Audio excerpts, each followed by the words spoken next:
In today's video, I am going to teach you how to add tags to a page in Notion. Tags help you label and organize items so you can sort, filter, and find them faster. First, open the Notion page that contains the database you want to tag this. Could be a table, a board, a list, a calendar, or a timeline view. Tags in Notion live inside databases as properties, so make sure you are looking at an actual database view rather than plain text on a page. Next, look across the top of your database for the existing properties, also called columns. If you don't already see a column for tags, click the small plus button to the right of your current columns to add a new property. This creates a fresh column that will dedicate to tagging. When Notion asks you to choose a property type, select Multi-Select. Multi-Select lets you apply more than one tag to the same item. For example, something can be both marketing and urgent. If you only ever want one label per item, choose Select instead. Give the new property a clear name.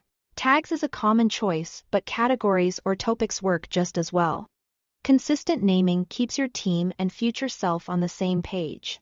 Now let's create your first tags. Click into an empty cell in the tags column for any row or card. Start typing the tag you want, like urgent, meeting notes, or marketing. If it doesn't exist yet, press enter or click create to add it.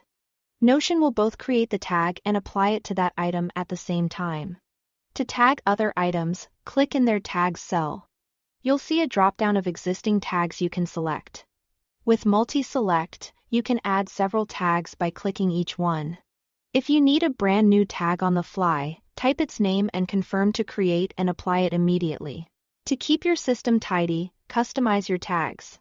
Open the tag list from any tag cell, hover over a tag, and use the three dots to rename it. Change its color or delete it if it's no longer needed.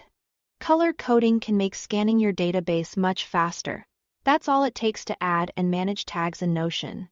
Once your tags are in place, they become powerful tools for organizing views and focusing on what matters most. Thanks for watching.